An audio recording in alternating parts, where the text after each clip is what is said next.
Good Saturday morning and War Eagle to the Auburn family. We are here, Mississippi State pregame. It's time to get to it. Let's go. Boom. We're back. We are What's good, everybody? We are back for another college football season. What have they done to earn anybody's respect? I don't know if you've been watching football like the past few years and they're Gus is a below average coach, only consistent at being inconsistent. That's it. Back over film every single show. Back over film.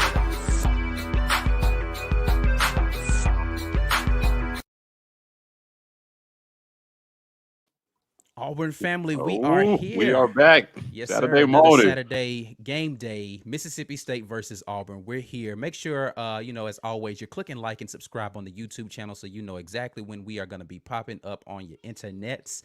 We are also here, the War Report on Twitter and Instagram. TW Report is where we are on TikTok. Mike G, what's good? How you feeling today, man? Oh, last game of the season. We have arrived at the end.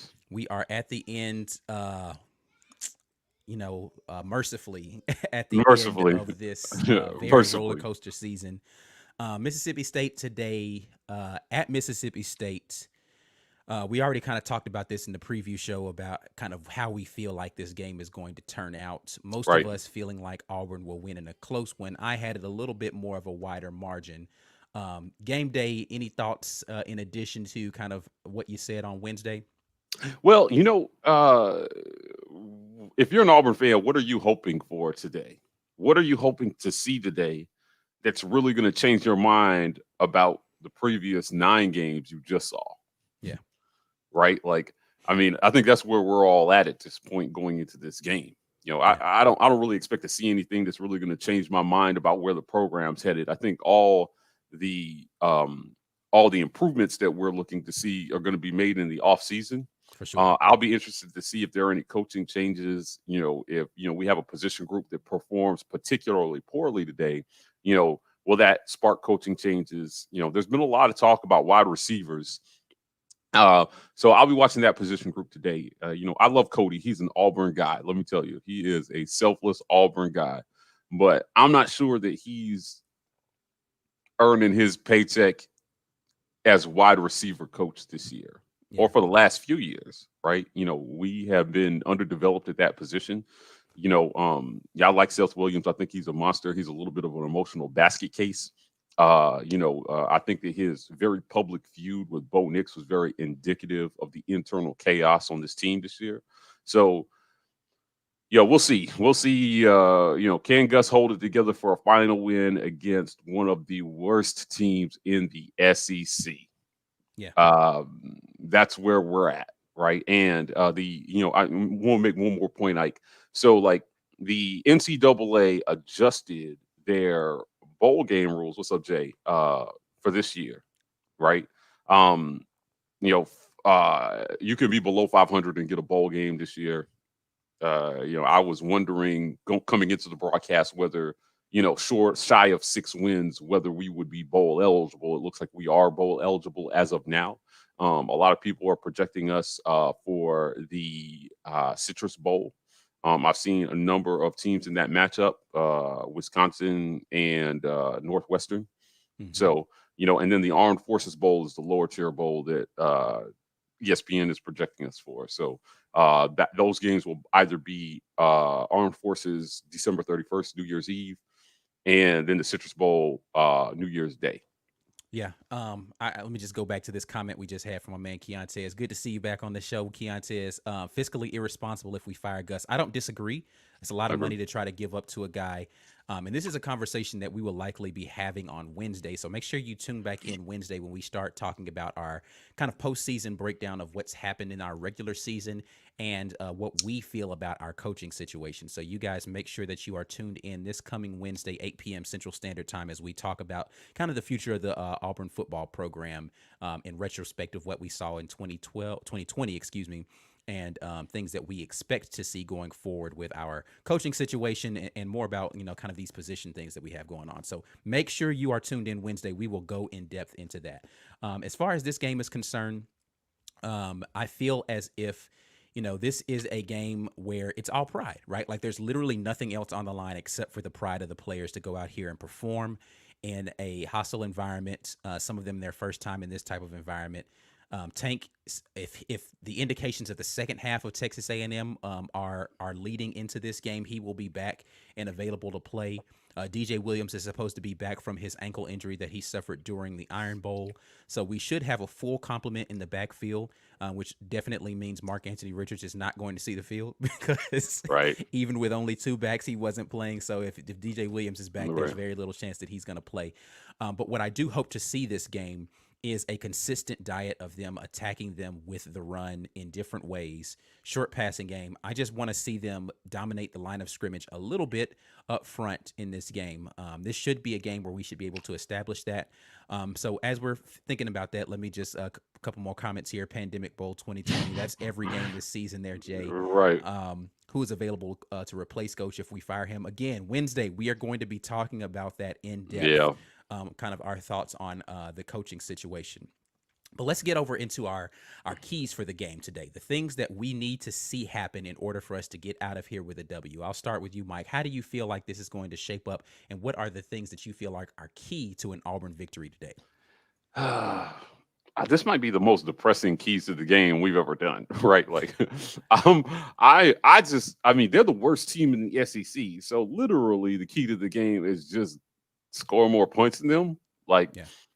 I mean, they don't run the ball at all. Right. Short I mean, passing game is their run game. Yep, right. So it just so our secondary should be tested somewhat today, right? So just don't. I mean, it's our key to the game is defense, right? We should be able to shut down a one-dimensional team, right? They don't run. That's not part of the Mike Leach air raid offense. They're not a good team right now. I think they're on like their third quarterback of the season already, right? Right. Like, we just need to go out there and show. My key to the game is heart. If this is what you're asking, heart. We just need to go out there and show heart, and beat a bad team today and finish the season on, I won't even say a high note. I'm just going to say a positive one. Positive note for sure. Right. So if they can go out and end this on a positive note, then, see if we can tweak some things between now and the bowl game. They've got 3 weeks, between now and the bowl game to get some things tweaked up, improve our recruiting class. I'm really scared about that right now. So this game may mean a lot for that. You lose this one, if you're a recruit coming in, you're either thinking, man, they suck, I'm going to play immediately, or, that ship is sinking, I'm going to go someplace where it's not sinking. Right. So I'll be interested to see what kind of effect this game has on recruiting going into the season, next season. So I just, my key to the game is heart. Like I could sit here and give you a big technical analysis about our offensive line and, receivers and Bo Nix and all that stuff. But like I said, there's nothing I'm going to see today that's going to change my mind about the previous 9 games. Nothing, right? There's nothing they can do. They can score 100 points in this game, and I will not be convinced because we've been very consistently inconsistent this year, right? Our offensive line never got it together all season. They had spurts in the middle of the season, but that was the most concerning thing was that group, I feel, never gelled. Yeah, which, I mean, injuries played a large part in that. When they started to get it together, I feel like the injuries kind of derailed the momentum that they had going on. And then we had that large COVID break with the 2 bye weeks back to back. For me, you kind of mentioned a little bit about the defense. I'm going to stay on the defensive side of the football and talk about tackling. Tackling is going to be a big thing because Mississippi State with the air raid, they're going to do a lot of quick, short passes. And you need to be able to tackle in space effectively to limit those plays to 2, 3 yards, 4 yards, whatever it's going to be. Allow them to nickel and dime in front of you and just tighten up on the tackling, and you should be okay. It doesn't mean that you're going to get them off the field 3 and out consistently, but it does mean that you're going to be playing a lot of bend but don't break, which is a Kevin Steele hallmark. I feel like he needs to not blitz a lot today.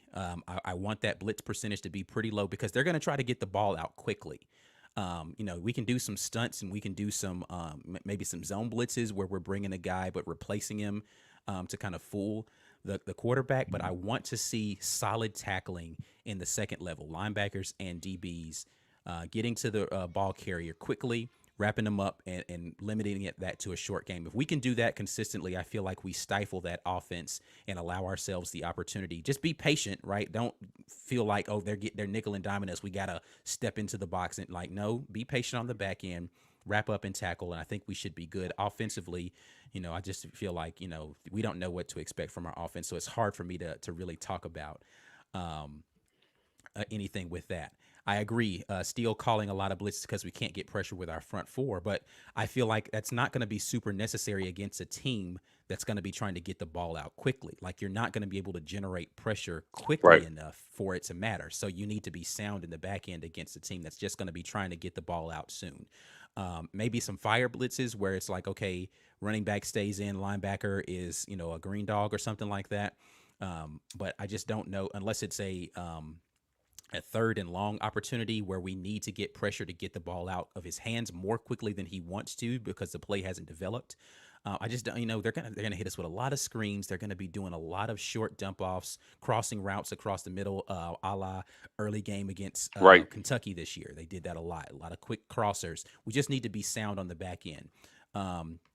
Yeah, minimize the busts in coverage. Yeah, that's a good one there. See, we can't be in the back end being undisciplined. That's what I'm going to be looking to see. But having said that, who are the guys that you really need to see this week pop up on your screen a lot? You can get. It's only two of us. I'll give you two: an offensive guy and a defensive guy, if you want to. That you really want to see. Hey, this guy needs to be doing work today in order for us to get a victory on this one. For me, every week it's Anthony Schwartz, the most underutilized talent in college football. We've got quite possibly the fastest guy ever to be on an Auburn football field, and he just doesn't get the ball enough in this offense for me. Last week I saw that they were starting to get the ball to him, force feed him the ball a little bit, right? And that Which was they've done encouraging. periodically throughout the year. It just seems like it's not a consistent, we want to get Anthony Schwartz involved in this game. Right. I think it would really open up some holes in the defense for Seth if they would get Schwartz the ball more, right? Like, instead of the entirety of our passing offense being, can we stop Seth Williams? And then Bo trying to force the ball to Seth. Getting Schwartz involved, I would love to see Schwartz catch a 50-yard touchdown pass today, right? I think that would be an encouraging sign to see Bo not overthrow the fastest guy in college football. So Schwartz is my guy on the offense. On defense, it's Smoke. He's kind of had an up and down kind of year, right? Like, Right. I can't really point to anything on D-line. We've been a little bit of a mess there. Linebacker has been kind of shaky, right? And so I have to go back to that defensive backfield against a team that we know is going to throw the ball on us, right? Smoke he's a signal caller on this defense, man. He's the captain of this defense. And, his play and his energy, he got caught out of place a few times the last few weeks, right? On some coverage busts. And that's really disappointing for a guy who, with his experience, we really lean on in the secondary. So I'm going to be looking for Smoke to have a big day today, because he's going to be tested today. Our defensive backs are going to be tested today. All day, consistently. And they are arguably the strongest position group on our team. Right. Changed my mind. Defensive backfield, I never thought we'd say that at Auburn, but they are the strongest position room, in the athletic department. So, they're going to get their chance to prove their mettle today. And I really want to see, I've been really disappointed in Christian Tutt this year. Like, wow, right? Like, my honorary mention will be Christian. I want to see him have a good day, game today. He needs it, right? Like, yeah, he definitely needs a bounce back game. Something to because he's coming up. This is his junior year, so he's only got one more year of eligibility. Yeah.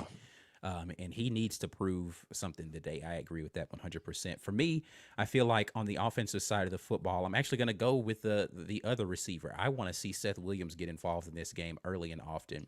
I feel like he's one of those guys that if you feed early, he stays engaged throughout the game. not necessarily forcing the ball to him, but just instead of the early completions that we need to be getting to Bo Nix need to be throws that he's super comfortable with, the quick outs or the quick slants. So Seth is your possession receiver on that stuff. So, maybe a little quick, first couple of plays, if we're going to throw the ball, I want to see that be a quick out or back shoulder to Seth or a quick slant to Seth. Something early to let Bo get in rhythm and allow Seth to get involved in the game plan early. I want to see those on early downs to just put us in second and manageable, third and manageable type stuff.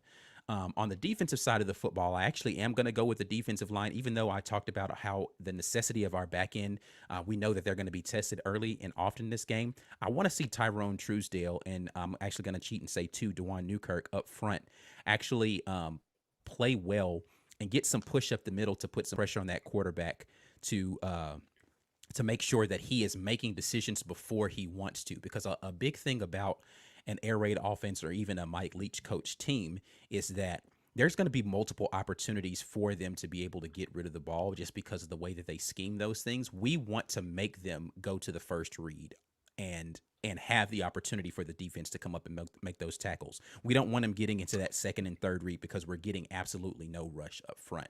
So I need one of those guys, if not both, to generate some pass rush today up the middle in the quarterback's face. And make that guy have to, because they're not super athletic at quarterback. So scrambling, I don't think is going to be a big thing. And the way our defensive ends are rushing, they're not going to be putting a ton of pressure upfield anyway. So I just need them to get some pressure up the middle and make that kid have to think about his decisions a little bit more because he doesn't have the time to get rid of the ball. And hopefully that will create some chaos in the back end that our guys can take advantage of. So hopefully one of those guys steps up today and allows us to do that. Yeah. I thought you were about to say something. No. Well, I was just going to say, this game, kind of circling back on the front end of the broadcast, we had a comment that said that it would be fiscally irresponsible to fire Gus at the end of this, right? Yeah. Although I don't think that that's a possibility, I just want to say that this could put some gas in that fire bus if we have a poor showing today, right? Yeah. They need to play well, man. They need to play well against one of the worst teams in the SEC. We have been embarrassed by the better teams in our league this year. Embarrassed, right? And I challenge anybody to tell me that there is anything that they would have taken away from those games positive. Right. We lost. To even get a player of the game in most of those games. Right. Who was the best player? I don't know. It was so bad, right? So the gap between our decent performances, right, and our bad performances against the better teams in the league was as large as the Grand Canyon this year. So I don't really know what to make of this team. I know it's not a talent issue, because the recruiting has been there. Right. And I will go back to player development. This will be a theme that we talk about between now and the bowl game. If you're watching us, tune in. We're going to talk a lot about player development. I feel that we have consistently underdeveloped players at Auburn. Right. Players come in and they don't reach their potential. And, the one that sticks in my craw, I know you and I kind of go back and forth about this, is Byron Coward, man. Seeing him get a sack in an NFL game, right? And knowing that he was the number one recruit in all of football, high school football, coming into Auburn, and to transfer out and then make the NFL through some other platform tells me that the talent was there. Somehow we didn't know how to get the best out of him, right? Now, it's rare on the defensive side of the ball, but on the offensive side of the ball, it's happening quite a bit. And I'm like, can all these kids be busts? Right. One of the segments that we're going to cover between now and the bowl game is the history of quarterback at Auburn. Right. Bo, to me, I've been off the Bo train since about mid last season. I thought that I saw all I needed to see from him. A lot of people were just like, oh, but he's a freshman. And I just thought, man, when you look at other freshman QBs around college football, they weren't doing the successful ones weren't doing some of the things that Bo was doing. So when does the light turn on for him? I just don't understand it, right? But I don't trust this coaching staff to get him there. Now, you could argue that Chad Morris could be a new cog in that wheel, that a new factor for Bo that could help him develop. And it's not as we didn't see any positive things from Bo this year.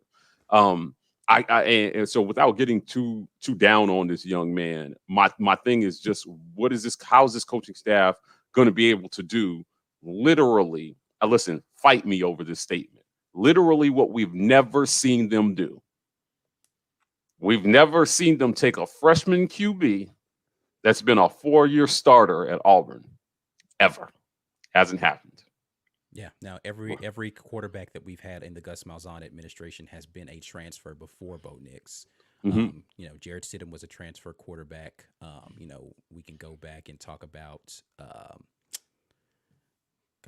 drawing a blank on Nick Marshall. Nick Marshall, thank you, was a transfer quarterback. So the only guys that came in, well, Cam was really he was under Gus as offensive coordinator. So I'll give Gus that one. Yeah. But like everybody else who came in and was a recruit, meaning like came in freshman year, you're talking about Jeremy Johnson, right? Like you're just talking about guys that were woefully underperforming, and Gus did not put in position to be successful. So for the most part, I mean, that's an accurate statement that we have not been able to take a guy from a freshman, develop him into a starting product on the field. It just hasn't happened. Yeah, you can't really argue it. Let's get to some of these comments. For the most part, defensive players have developed. Defenses develop players, right? The offense has done a pathetic job. Agreed. It has been very underwhelming offensive player development, right? And I think this is a telling stat right here, the one I put up here earlier from Cameron, that the most drop passes in the SEC for catchable balls has been Seth Williams, which is that a stat that they keep? I mean, most catchable balls, like what? Like who determines what's the most catchable ball? Like I'm saying, like, so let's look at the targets that he's had this year and the drops that he's had. Like, there's been a lot. I'd say I wonder how many targets he had. So like of the targets he's had, how many of those were catchable, right? So like not overthrows that it's like there's no way he was going to catch that. But like in his catch radius, he didn't come down with how many that ends up being percentage wise. I'd love to be able to see statistics like that. That's a very interesting stat. He's got 9. If I'm reading that correctly, he had 9 catchable balls that were dropped. Right. Wow. And listen, if 2 or 3 of those are in a big game, that could change the tide of a game. So we know for sure 2 of them for sure were surefire. Oh man, right? Yeah, right. There was one bomb. Yeah, and then the other one that he went up in the air and he dropped it on his way back down because he didn't secure it to the ground. And then I think there was another one that they called a drop that he actually caught. Like I'd argue that he actually caught that one. And those are the only 3 that I'm thinking about in my mind, like were deep plays, big plays in the game. We ended up, I think that was the LSU game that one happened. We ended up scoring anyway, but still, and I remember a couple of slants that he's dropped. He definitely has had some drops this season. Right. Let's get some more of these comments here. Let's see. We say they must be considered all those bad balls from Bose as catchable. I think that's a stat isn't accurate. I don't know. I'd have to go back and look at that because again, I just remembered 4 or 5 without thinking hard that happened with Seth.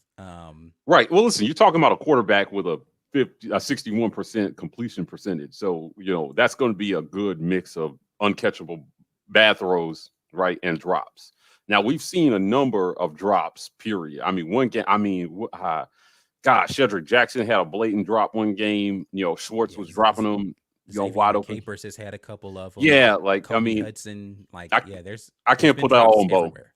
Yeah. I can't put that all on Bo because in the games where I disagree with this, that he's saying that somebody said those are tough catches for Seth. I don't think a single one of those catches that I just named, except for the one that they listen, complete pass was a tough catch. Right. I love Seth Williams. I do. Right. But if you think about it, some of the better receivers that we've had come through have had drop issues. Correct. Right? Remember Sammy Coates? Sammy Coates definitely had. Oh man, listen, he could get behind a defense, but it felt like it was 50-50 whether he was going to catch a wide open bomb or not.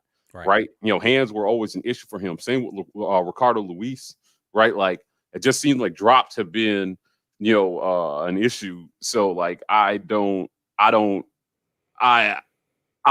like that he put that stat up, though. I think that's a very interesting stat, and I actually will give Bo some reprieve on that one because there have been too many. I wonder what our drop percentage is overall, because like we said, we just rattled off like 5 or 6 guys who have had significant drops on very catchable. But again, I'm not even talking about hard contested ones. Maybe that's how that number gets to 9. But again, I just rattled off 4 or 5 that I can remember that were definitely catchable, and he's made tougher catches than that. And he didn't come down with them. So I am wondering how that number gets to 9. I'd have to go back and look at film, but that's interesting. Caesar has a comment here. He says Seth lacked the mental toughness, right, and focus when things didn't go his way this season.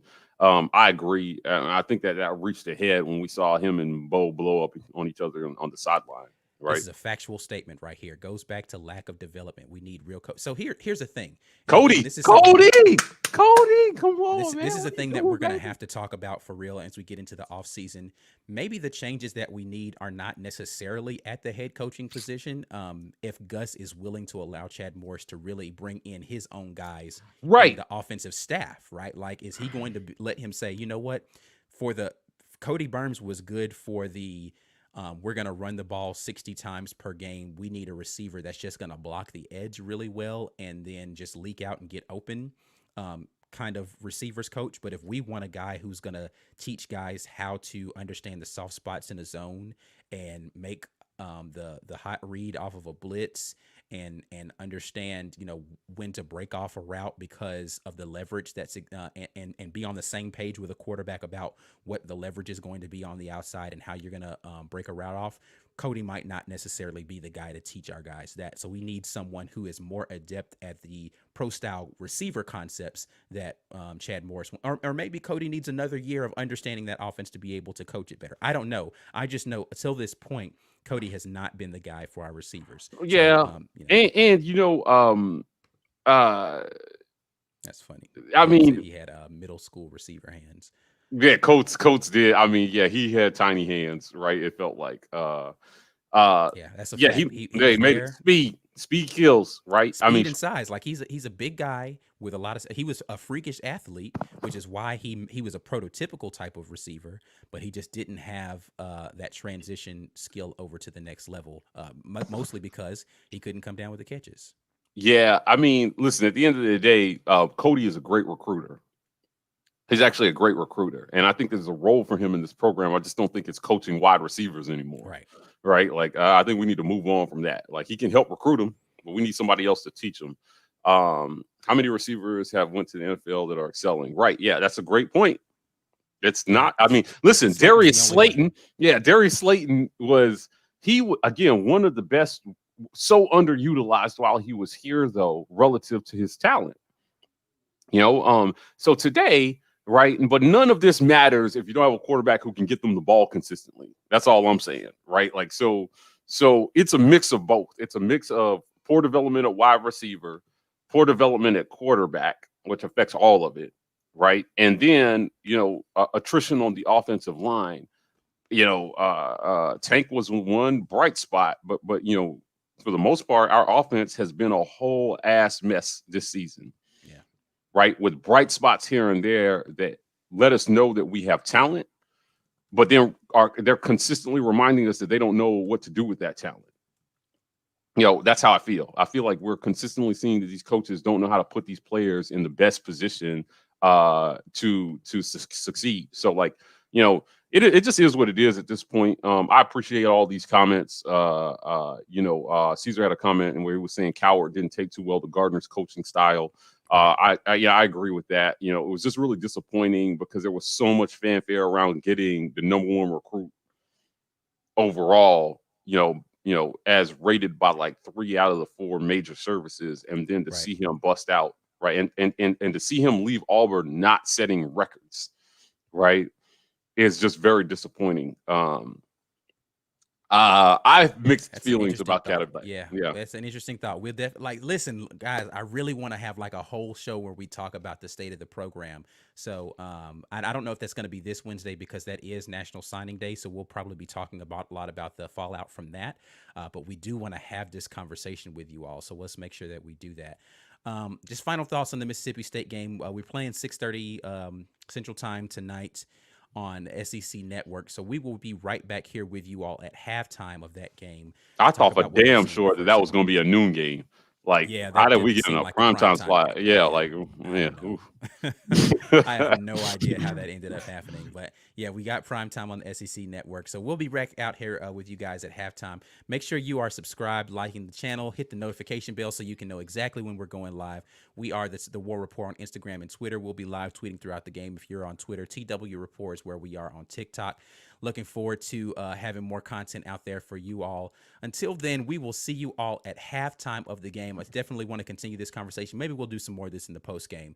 But until halftime, we'll see y'all later. War Eagle.